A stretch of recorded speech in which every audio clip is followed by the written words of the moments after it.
I was born in a windswept village in the Punjab. My family came from Mirpur in Kashmir. We were displaced by the flooding of our land. It was the Mangla Dam. Having travelled from Mirpur in my mother's belly, I was one of the first Kashmiri babies born in the Punjab. Identity? What identity? More like an identity crisis. It's quite a long story, really, because when we moved to Rotherham, we moved into a predominantly Kashmiri area, so I had a lot of friends in the Kashmiri community. And a lot of now old men, but who are young men in the 50s, 60s, told these incredible stories about their lives when they first came to the country, about sort of 60 people living to a house, about working in the steelworks, about fighting for equal pay, quite extraordinary stories. So when we set up the theatre company, the first thing I wanted to do, I'd always had in my mind the idea, is to make a glorious play. Well, I met this wonderful man called Steve Rogers, and when I first met him, he began to tell me about my community. And I looked back at him, I goes, what do you know about my community?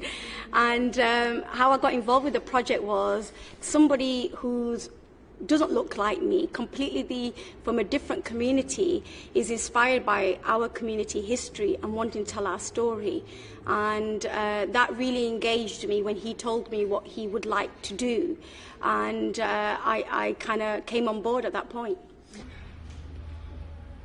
My two sons, Rádhrem and Yasin, they came in this country 1967. Just little boys. When they were little, they always arguing with me. Hammi ji, don't call me Chana. They didn't like chickpea. I call them Chana. They're always laughing. When they came, they left us behind. All of us. And me, their mother. But they write letters. My Yasin write beautiful letters. He was so tell me stories about England.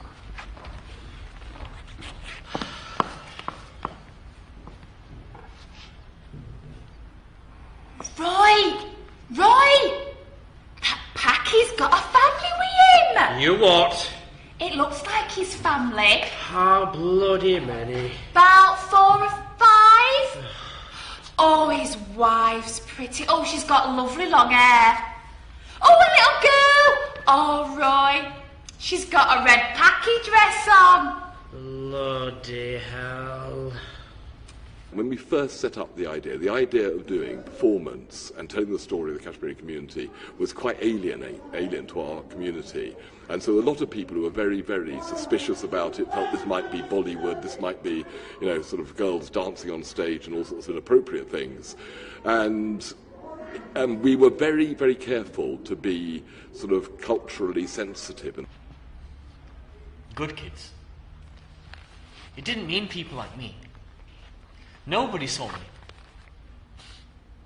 Oh, and then there were the prayers. I used to be so scared. I knew that God was watching me. But I knew the teachers were watching me. I'd bow my head and pretend to pray. I'd hold my hands up like this. And I'd say, La ilaha illallah Muhammadur Rasulullah. Over and over again.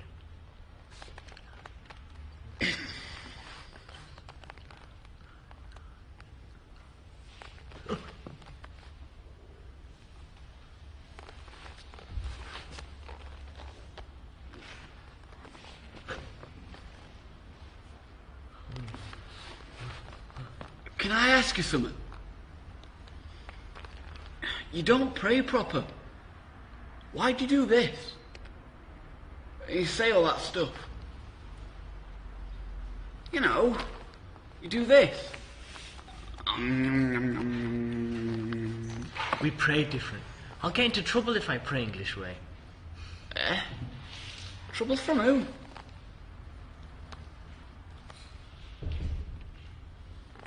From our God.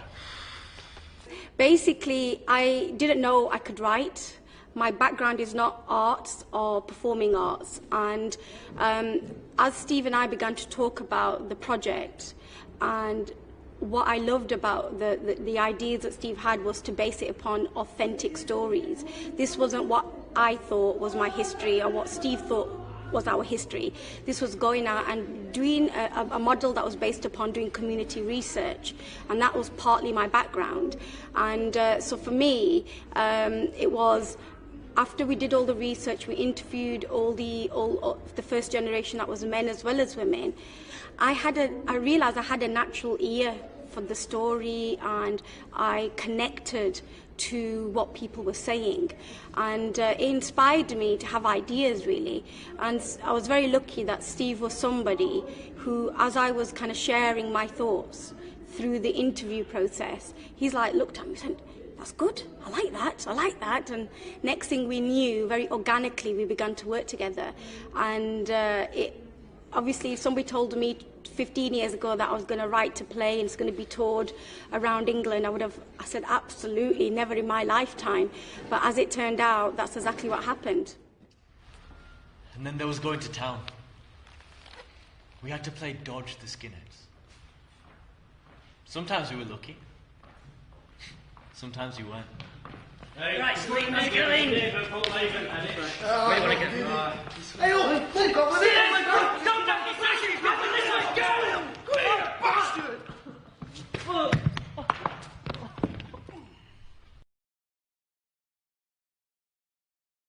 Very hard. You know, we're mainly Muslims, and it's when you go to the community and say, oh, I'm doing a drama, because you can't play theatre, they don't understand the language, and it'll be like, oh no, daughters are not going to go on stage, not going to involve with dancing, and there's a very negative perception.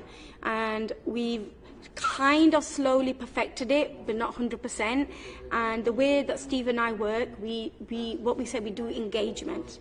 We really go out there, we get to know the community, and we show them this is what we're about. I'm not anti anybody dancing on stage, but it's just not what we do.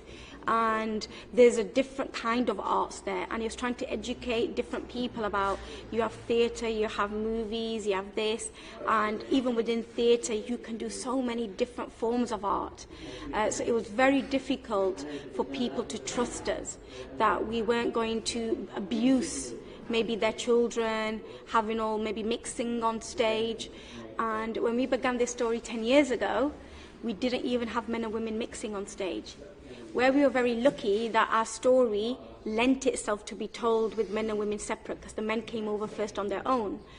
And what we realised very quickly, by the time we did the second play in 2008, we slowly we introduced concepts and ideas. So, for example, the first time we mixed a male and female on stage was, it was just a husband and wife, but a distance between them. Then slowly we had them in family scenes together. We realised which were safe relationships on stage, where men and women, remember, their families will come to see the play. So we got Razia, who's playing a mother in this play, and her husband is going to see her being a wife of another man. So it's a very, it touches a few buttons, but the way we do it with a lot of cultural awareness and religious awareness, we can, if we wanted to, shock people. That's very easy to do, but then we would lose our audience. Our aim is to keep our audience with us on this journey, and for that to happen, Steve and I are very committed to do culturally and religiously appropriate produce art forms, whether that's theatre or any other art form. That's one of our commitments. We may go completely left in a few years' time, but right now where we are, the importance of keeping the community involved is bigger than my desire to do something that they might find something that they would disapprove of. It's the niggers! It's the paddies! It's the Flemings! It's those packies. Hundreds of years of blaming someone else. Be proud to be British.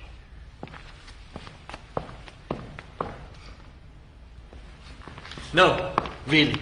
Be proud to be British. It's such a rich culture. You know, for such a small island, we have influence everywhere. I read books, you know. This entire country is built on immigrants. You don't be great by being pure, by being alone. Greatness is about coming together, learning together and growing together. How are we supposed to understand each other? If you live here and I live there, if your school is here and my school is there, if your community is there and my community is here, how are you supposed to understand me and me understand you?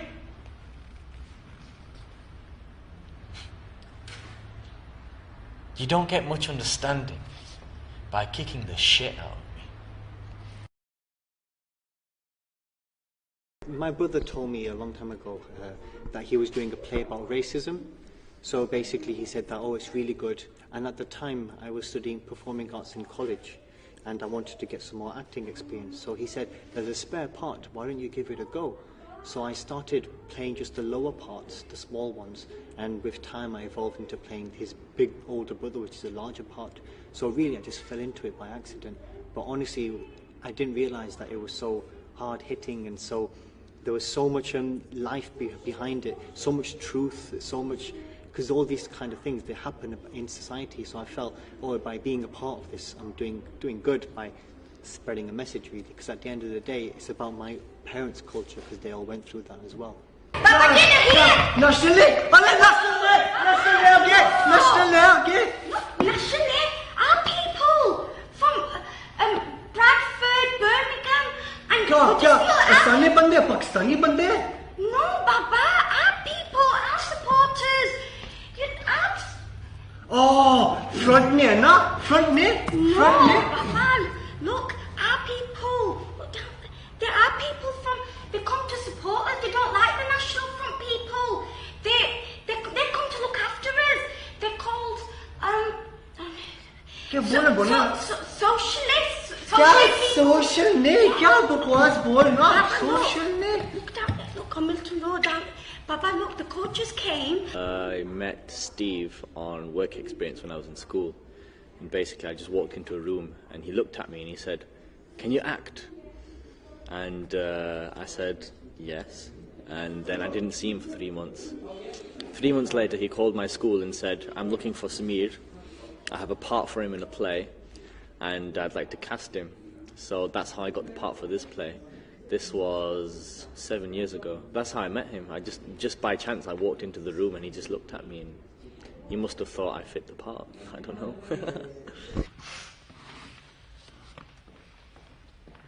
I'm going to the library tomorrow, okay, Mum? Yes.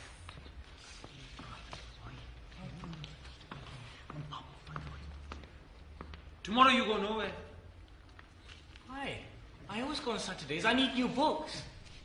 I said you not go nowhere!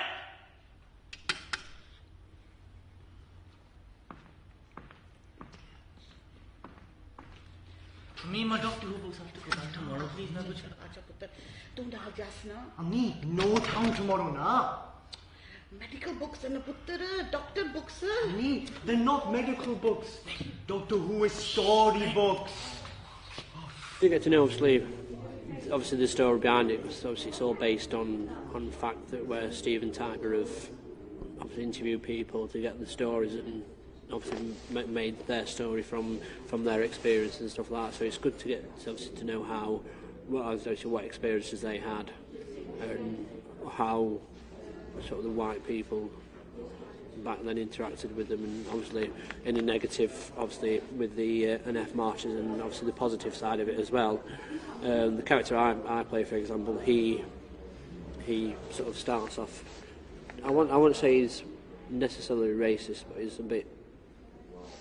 He doesn't know about obviously the Asian family that settles in next door. He doesn't know sort of their culture and. Oi!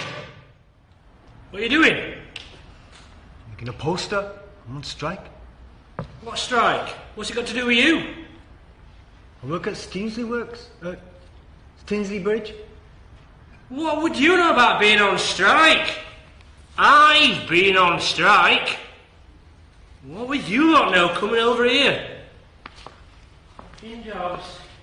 It's ignorance, and obviously throughout the play, obviously not to give too much away, but my character interacts more with one of the neighbours, who he finds out he's got a lot more in common than he first realised.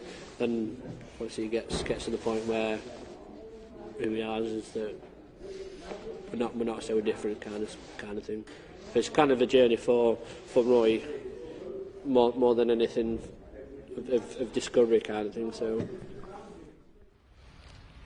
Do you know that packy next door? Just a bit. I never stops going on about him. I've been talking to him. You what? You've been talking to him? Right. And he's had a beating up police at Tinsley Bridge. Well, it made a change from skinheads. That's what I said. He's down at Steelworks at Picket Line. Why? What's it got to do with him? That's what I said. He says he works there. He's on strike. On strike? Right. But it's a packet. No. But he's still on strike. And he's been fighting with coppers. DL. Mm-hmm. Right, basically I saw the second play and I went to see it and I was really inspired about the play. So that's when I spoke to Steve and Tiber. And I think the second play was 5 years ago, but obviously we're doing it again with new actors, and there's some that did it last time as well. And basically it was just speaking to Steve and being really inspired about it, and obviously because I was born in Rotherham, and some of the scenes that I saw, I could have identified with them when I was at school. So, you know, it was like a story close to my heart. Oh, do you want chocolate? You know I don't like Galia Jesus. I don't like black things. But it's chocolate. Oh, have you already been to the shop? I told you to save your Eid money. I got your bounty. Oh. Shazi, it's a rice pudding, it's a galigi, na? I bet you've seen this every Christmas morning, every mother in every house. Belliona, come on, get the semia on. You know you've got the pakoras to do. And I've still got the kebabs to make. And your dad and brother will be coming home soon. And your dad has to do the hatam. Why does he always pray on the sweet day? Nikki Kapata is something that we all do, that's it. But you should know, you maybe make the sweet dish all the time. Go and ask your dad. Ask him why you have to put chila on your head. Na ja jaha, okay, come karna. Mubarak, Ami. Mubarak. Ami, yaar, it's so big, na? Oh, Shazi, look, it's okay, na? You look so beautiful. Look so beautiful with your salwar kameez. You need to wear salwar kameez every day. Me, salwar kameez in Steelworks. Foreman will like that one. Good idea, na? Next year, I'm going to take you to Pakistan. Get you a beautiful wife. Me, 5 years now, 5 years. At the beginning, very, very difficult indeed, because people were suspicious. It was quite hard. The first play was hard work. We did it with young people, sort of about 10 to 14, 15-year-olds. The second play we've always done with adults. Once we'd done the first play, there's a knock-on effect because, you know, people want to be part of it, and we know a lot of people who want to be involved. And I think the third play will be the same because, again, the third play is going to be set in the present time. It's going to be about now. I'm very used to a life of, in a way, responding to adversity, and it's what makes you strong. You know, I've never been somebody. I was a very shy child, and I didn't know that if I had opinions that other people would listen to them or that I had anything important to say. until I was probably about 16, 17, and a wonderful teacher just took me and inspired me. And I remember he became my first mentor. And I learned so much about just trying to be true to who you are and trying to be yourself. I think obviously me being a Pakistani Muslim woman, and I think people have their assumptions. But I think after seeing the play, you know, them stereotypical views of being eradicated, and people just generally want to compliment you on the performance in the play. That's the response I've got. You know, so it's like, oh my God, you're not doing acting. What's that about? But once they've seen the play, they understand what the play is about. From the first play, the second play, well, I think what was quite interesting is when I first spoke to the Cultural Diversity Arts Officer in Rotherham about what I wanted to do, and also to the Arts Centre in Rotherham, they just thought I was mad. They didn't tell me I was mad, then he told me that later. And when I said I was going to actually fill the Arts Centre with a 90% Kashmiri audience for 3 nights in a row, they thought I was absolutely bonkers. And actually what happened was, while we were rehearsing the first play and putting it all together, Rotherham Theatres employed Audiences Yorkshire to actually do a survey amongst the Kashmiri community to see if they were ready to do drama. The survey proved they weren't ready, and came out on the very day that we filled the Arts Centre with a 90% Kashmiri audience. So embarrassed of Rotherham Theatres, they actually gave us the 2,000 quid they got left in their budget to carry on with the performance. But the reaction has always been incredibly positive, because Tiber and I have written it based upon real stories. You know, we've taken the stories of, in the first play, the old men, in the second play, people in their 40s, second generation, and formed the play around those stories. So people have come and said, it's my story, you're using my story. So it's very, very embedded in our community. It was amazing. After the first play, and we performed that around the country, the only way I can describe it, the theatres or the community centres that we went to, there was like a warmth and a glow. And just people had these really big smiles and kind of saying, that's our story, thank you so much. That was me, and that happened to me. And we... For Steve and I, we just knew when we had that response from the local communities that we'd got it right, that we were true to what people told us, you know, and that was a very important. It made people feel very good about themselves. What I realised, not being from a background of the arts is not really part of my own family history, is the importance of telling our stories and about having an understanding about where we're from. Just for us to have how do we understand our own identity and belonging if we don't know what path we took to get here? And what the plays and the audience response to our plays have shown us is how important that is. We did the first show, and I heard all the people clapping, I saw their faces, there were people cheering. You really feel good inside. It's like a drug, basically. When you feel all those people being proud, well, not being proud, but enjoying the fact that you have entertained them and you've also taught them something as well, giving them something to think about. It made me feel good, like, because at the end of the day, when you're walking on the streets, you kind of think that, you know, I'm just doing my own part. But when you come before people and you have a message to say, you kind of think you've done something more. So I felt I've done something more than just sitting around at home. I'm getting involved in something bigger and something larger. So I felt really good, like I made a kind of a difference in someone. At least even if it affected just one person, it made me feel good that that effect has affected that, made them think maybe a little bit different. I didn't know that you was gonna, you know, since when did you become an actress? And I was like, I don't know, I just got I was interested in the play when I saw it 5 years ago. We've had a fantastic response. We've had so many people that didn't know what to expect when they bought the ticket. But after the play, they were saying, we want to see it again. You know, so we've had a fantastic response. People watching the play. Even children that you might think, oh, it's boring. You know, because it's not. Because, you know, nowadays children like PlayStation games. They don't like to sit in a theatre, watch a performance, a live performance. But the children, young children, have even looked at the play and thought, fantastic. been doing this play for nearly a decade now, so a long, long time. We have all grown up together.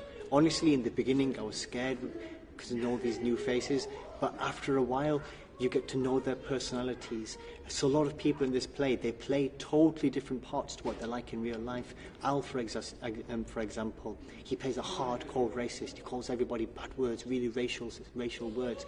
But in real life, he's the most accepting and kind person, like a friendly giant, basically. And he's really sweet. So you honestly do feel like you're part of a family. And I honestly do feel that way, that I've learned everyone's personalities. This time round, when Steve said, Hassan, we're doing the play again, I was saying, oh, Steve, I can't do it. I've got college and I've got work. I won't be able to do it. So he called me down and sat me down. You need to do the play, Hassan. You have to do it. It's important. So then I sat down, I spoke with him, and I said no. But then this is a true story, but then when I saw Al and a few other people walk through the door, I remembered the family, and I said, actually, do you know what? Yeah, I'll do it. I turned around to Steve straight away. I said, do you know what, Steve? I'll just do it. And he goes, oh, brilliant. Because I felt I want to be part of that family again. Chicken!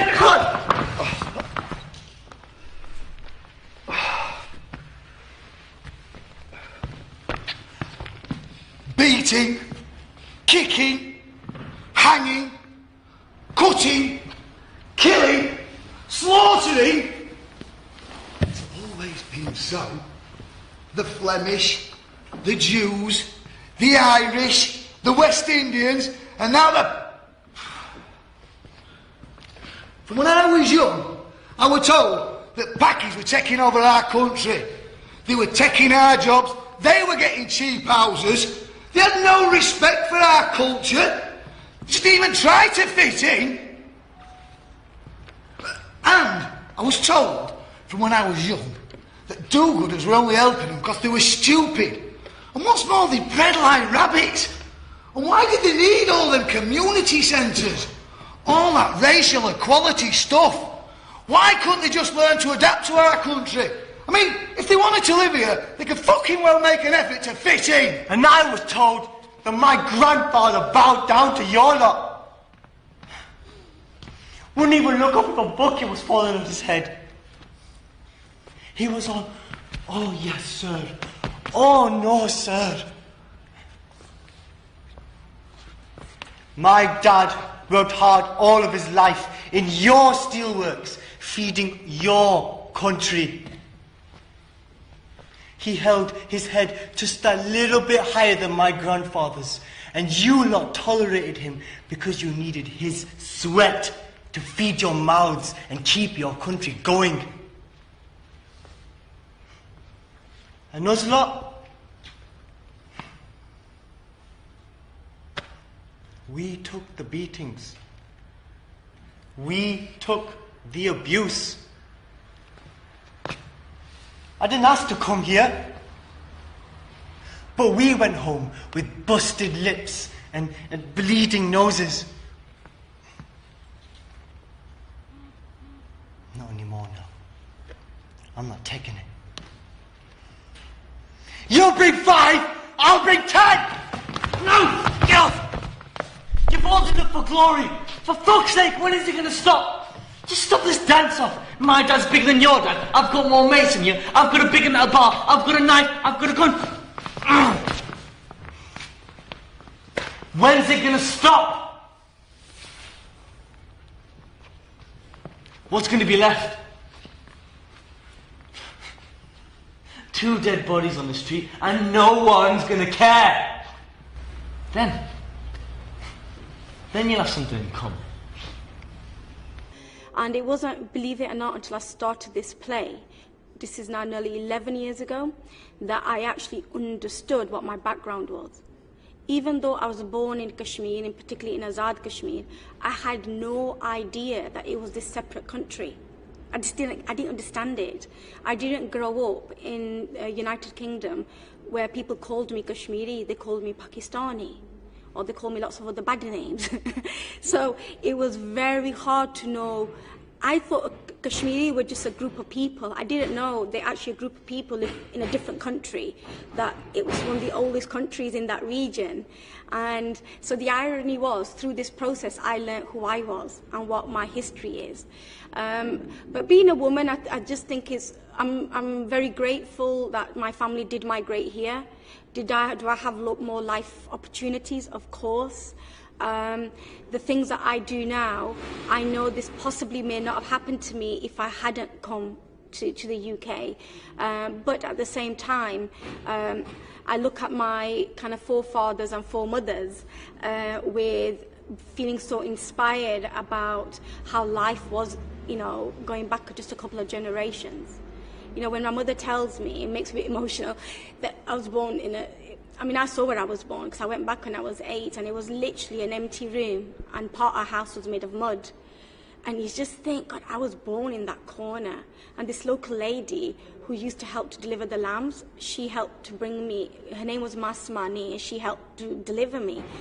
And that kind of, it's very hard when you live this life that seems more comfortable. You go back and you just think, that still is some people's experiences. I think what the project has done for me as a woman is look how I can give back. And my big thing is to educate people about their background and about their history. And if I can do that in such an entertaining way and emotional at times, and sometimes it's very hard to listen to, but still it's very important, then that's something that as a woman I feel that it's my story. And aren't I lucky to be able to share this with other people? I was younger and I first did this play. I used to scream and shout my lines. There used to be no direction, basically. I just used to throw my arms about and just say anything. I was rubbish at portraying what I needed to say. This time round, over the years working with Steve, I've learnt to hone my skills. He's taught me to really feel the lines, to concentrate on what you want to say, to become the part. And my confidence has grown vastly. I'm not at all scared to go in front of people and speak, to go in front on the stage or anything and say what I feel or want to say. Or when I was younger, I was a lot shy. Now I'm not at all. He really has helped me become a stronger person in myself and my confidence. And now he's really taught me about acting and taught me how to just be a little bit more calm and more collective and think about what you have to say and what you want to do. So in a way you can say that he's helped me progress further, which is really good, to be honest. Well, at the time I was going to be doing medicine, and so I started down that line. I was going to college with a group of friends. We were all going to do medicine, either be dentists or doctors. But getting into this play and meeting Steve and starting to work in the theatre side of things, I realised that actually I'm enjoying this a lot more. And I've always done what I wanted to enjoy. So I decided to scrap the medicine plan and go down theatre. So I'm also a musician as well. At the time it was just a hobby. This has become my job, so I go into schools now. I teach music, percussion from all around the world, from South America to Africa to Middle East. I teach all different kinds of drums. And then I do performances like this, so I act as well. And it's changed my life completely, otherwise I would still be in university studying to be a doctor right now, and I'm pretty sure it's a lot more fun doing this. They tell me I'm Pakistani.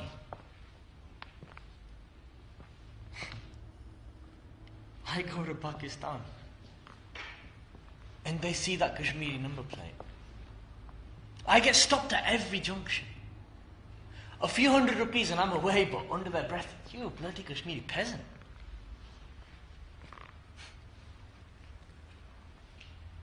And you tell me I'm Kashmiri.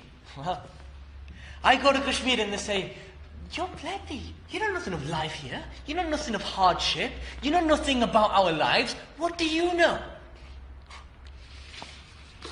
And then, finally, I come back here. The country I've known the most. And you tell me to go back to my country.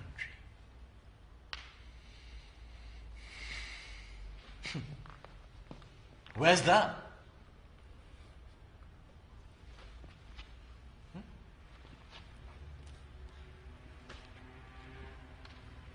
This is my country.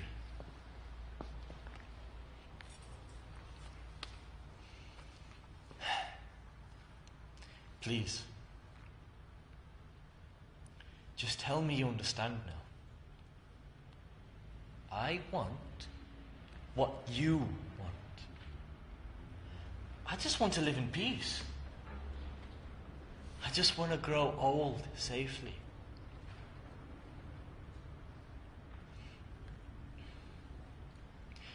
I want to have a belonging.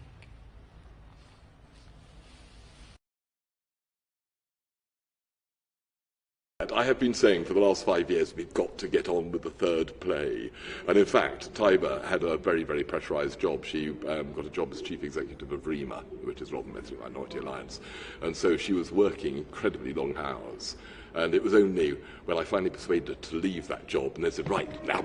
But also what's quite exciting about the third play is we're also using Mikhail Hassan, musician in Lahore and Pakistan, well-known musician, who's going to write original music for it. We're using Zahir Rafiq, who's a visual artist based in Rotherham but shows his stuff in London, to actually design the set. So the third play is going to be drawing in a visual artist, a musician, all of whom are sort of top-quality artists. It's hard work.